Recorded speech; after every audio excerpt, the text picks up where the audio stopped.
Hello, and welcome back to our series where we are building a people and cultural management system, or an HCM, depending on your terminology. This series is brought to you by Prairie HR Solutions, and my name is Jake Finger, Principal Consultant here at Prairie HR Solutions. And since our last video, you may have noticed that done quite a bit of work to this, and really the only thing that I've done, so y'all didn't have to watch me do it, because trust me, it's not exciting at all in any way, was I simply just created the fields. There's no IDs on this field or anything like this. I just worked on the layout of our records management. So let me refresh this. And we left off with toggling these divisions, and I'll go into the code here and show you what I did. But I used the same concept to grab whatever was in this second drop down box and then either set the style display of the appropriate div to none or block. So when we hit compliance reporting, it'll show the compliance reporting block. And if I press records, it will set that to none and then show the records. And what I've done with these records is I broke it down into sections. So you have the journal information, then you have the position information, demographics based on the EEO reporting, and then compensation, health benefits, dental, vision, 401k, tuition assistance spent. Currently, there's only one field in here. Definitely open for expansion, and then our stock equity. And where this is actually coming from is, if you remember back in our spreadsheet here, which is essentially the database for this whole thing, our employee data has these headers, and each one of those fields corresponds to a header. And what we're doing in this video and the next few videos is to create a CRUD. It's what a CRUD stands for is create, read, update, and delete. Now, of course, we're not going to delete any information within HR. We're going to archive that information, but we're wanting to come here and either have a user enter information and then write it to that sheet in the form of an append row at the bottom, create a new row with all this information. Each one of these boxes here would then correspond to a column, or we read it or retrieve. So we would place in an employee ID number or whatever, and then we would we would come down here and retrieve, and then press process, and then it would populate. It would go there, grab that appropriate employee ID row, and then populate each column in the appropriate field so we can read it.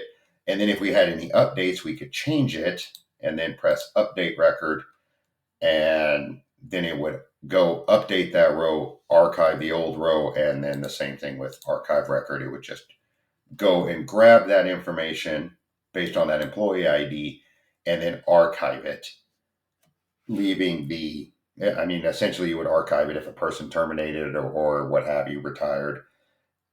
So then that record would not be lost or deleted. It would simply just be archived, and we couldn't retrieve it anymore.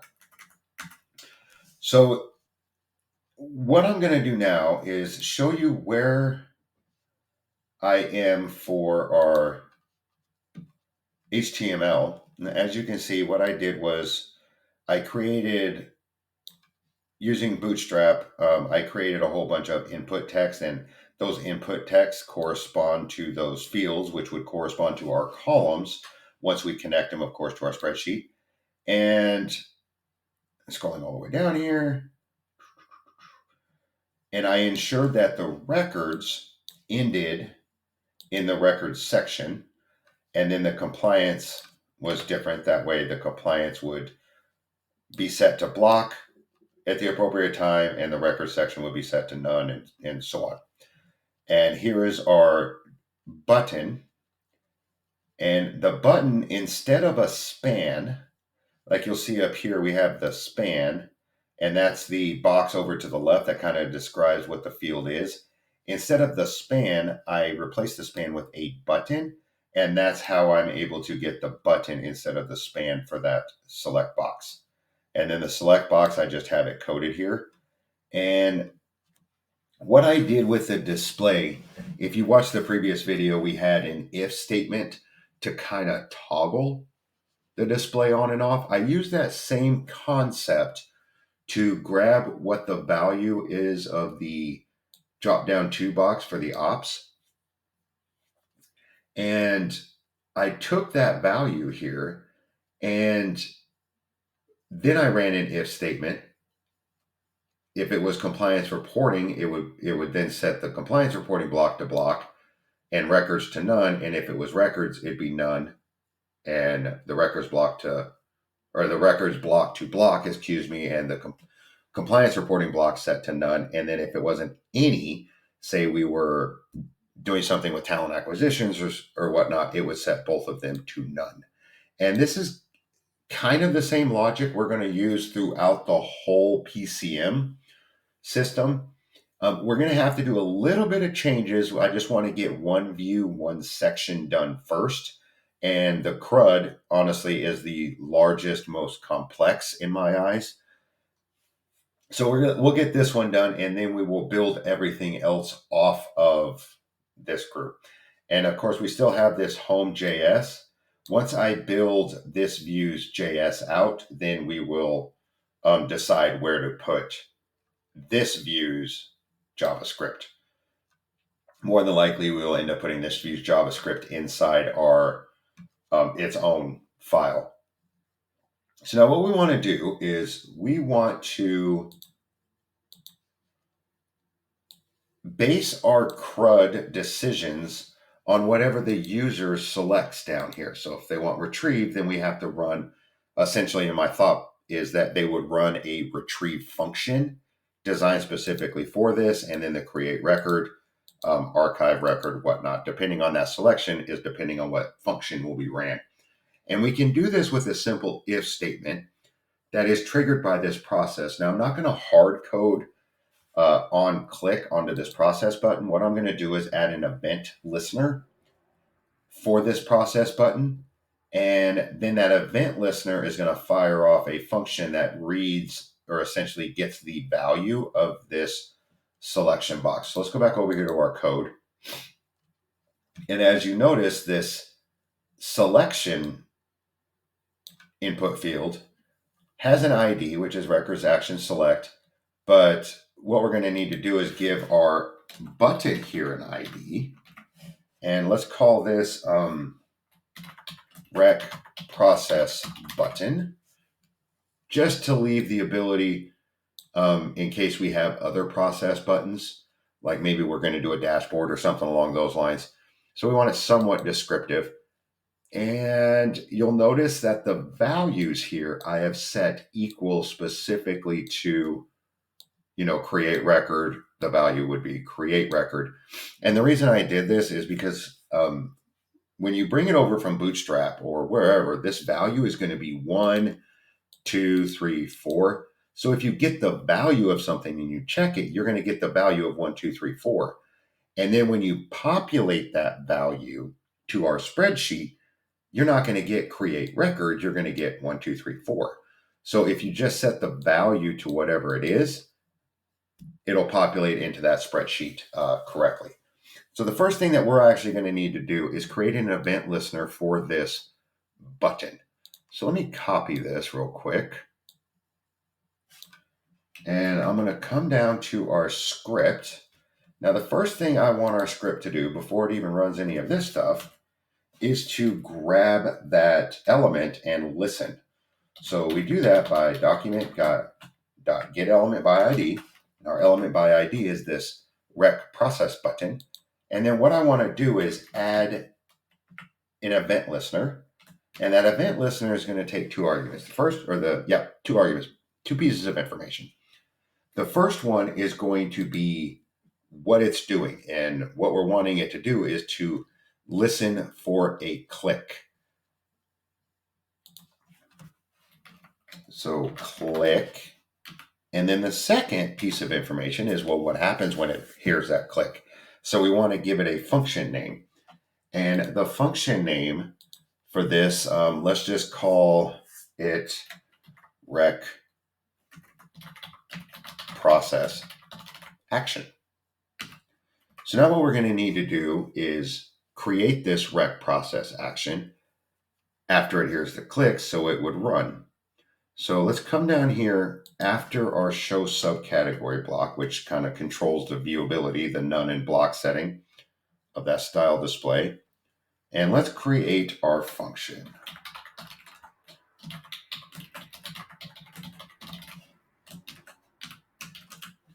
Okay, and what we're wanting this function to do is to come up and grab the value of this record action select. So what we're going to need to do with that then is to create a variable. So let's create a variable. Let's create a variable, call it let rec. We'll just call it rec, not records, let's call it rec. There we go. Rec action select. And what we're wanting to do is to come up here and grab the value of this select. This ID right here is what we're going to need. So let's make that equal to document.get element by ID. That ID is going to be records action select. Let's make sure that I got that. I probably should have just copied and pasted it. Records action select. And what we're going to want to do with that, once we get it by ID, is to get the value of that. Now that we have the value of that, we can run a simple if statement. So if that variable is equal to whatever the value is, create record, retrieve record, whatever, then we want it to run a specific function. So how we can do that is write our if statement, and if rec action select is strictly equal to, now we could do this in a switch, but since we're only going to have 4 different things to go through, it's not going to slow it down that bad. But we could easily do this in a switch. And the reason why we could do it in a switch is because we're not really comparing anything with less or equal to or whatnot. We're just doing strictly equal to. And switch statements take strictly equal to. But for now, we'll just do it in the if. And what we're looking for is this create record. So if it's strictly equal to create record, then we want it to do something. And what I'm going to have it do is simply give an alert. And that alert, I'm going to say create record selected. And this is just going to ensure that the function itself is being called correctly.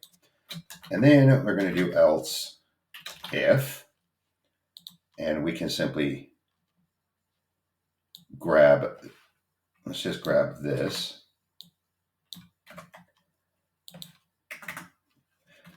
If it's retrieve record,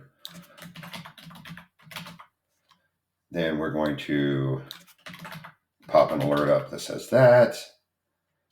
And then else if it's update record, same thing. It'll be update record. Else if archive record, this will be archive. And then if it's none of those, then what we want to say is we'll just do an alert that says, please make a selection. So we'll end up getting this if we spell something wrong or whatnot. Okay, so now let's save this. And then let's see what we get when we push that button. So let's come back over here to our UI. And we'll select operations records. Now, I did some CSS work, obviously, and I used, as placeholders, I just simply used Prairie HR Solutions branding colors, but that's easily changeable. And I'll show you the CSS here in just a second on how I did that. And if you guys want at any point in these videos, the code or whatnot, please just let me know and I will share the code with you. So let's check our create record. We hit process and there we go, create record selection. So we know that function, the adding event listener is working and it's calling the correct function and it is populating correctly through the if statement. So let's just run through the rest of them. Retrieve record selected, update record selected, archive record selected. Okay, good. So now we know these work and we're not going to have these alerts. I typically use alerts for testing when it comes to HTML, since it's kind of a pain to do it in loggers or console logs. I find I'll just do the alerts so I can see it in real time. And then what we should do is choose action, process, please make a selection. Okay, good. So everything is working good. And I'll show you the CSS that I did because I'm not sure if I covered this. So inside our HTML, especially when we're pulling it from, say, like Bootstrap, they have their own CSS, like this button outline dark. Originally, that is just set for black. Once it's hovered on, it'll go black with white lettering. And to change that, I simply selected that button class at hover, and I changed the color to where it's this, but it wouldn't fire it because I needed to override what was already there. I needed to override that dark or black coloring that they had. And you can do that by putting an exclamation point important here, which means that that'll override whatever was set ahead of it. So just a little tidbit of information there. So now we have our process action button. So now what we can do is actually, instead of setting an alert, we can have it call a different function. And the function that I'm going to want to call is, we'll call the function create record. So we'll get rid of this. And what we're wanting it to do is call a function create record. Now this function doesn't actually exist yet, so we'll have to create it. So let's create this function, create record. And again, you could set an alert here. I can do it just for the sake of testing. I am the create record function, and I have been called.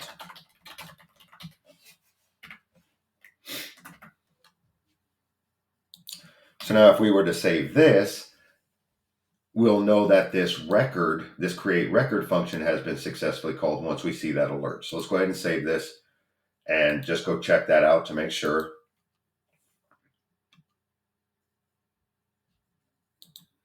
Okay, so we're refreshing our screen.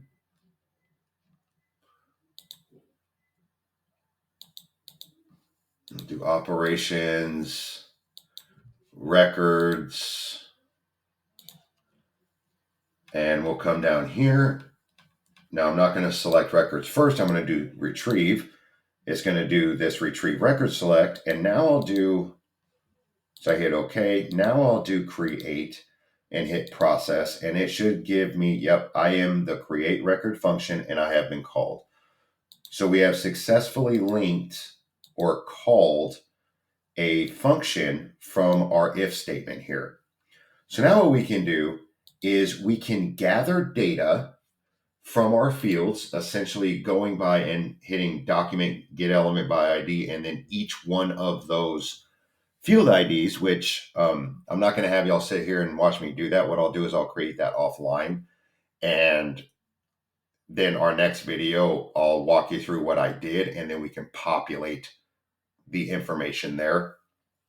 And there's a couple ways that I can do this, and I want to go over how I'm going to do it, because essentially we are going to share this spreadsheet here.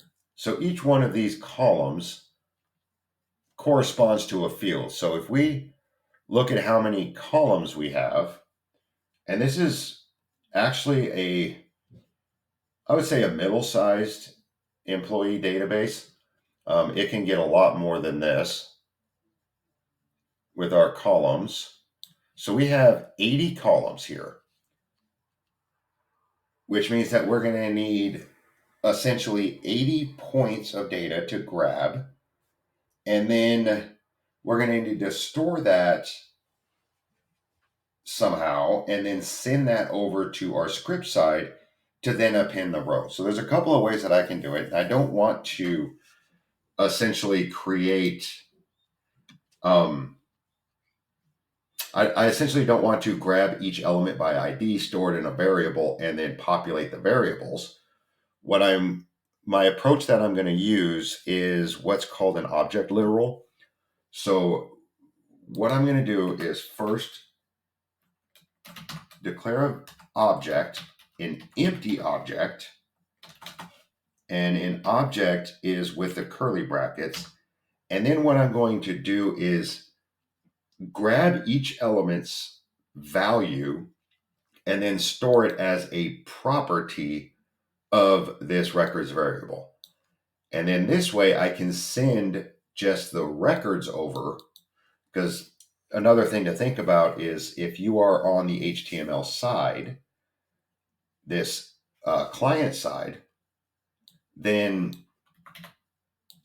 there is a way that a user can go in and inspect that HTML page and then see everything on your HTML file. And typically there's nothing really there because it's happening over on our main GS, our server side. But I also don't want to have it filled up with so much, stuff. I like personally having it as clean and bare bones as possible, and then have everything that I possibly can happening over here on the server side. So I'm going to end this video here, and I'm going to go through and create the document get element by IDs by field IDs. And then on the next video, I'll show you that structure, and then we will build out how to send that from here to our main GS and then append the rows using this object. So until next time, I hope this has been useful. If it has, please hit that subscribe button. And I hope to see you during our next video. Please take care.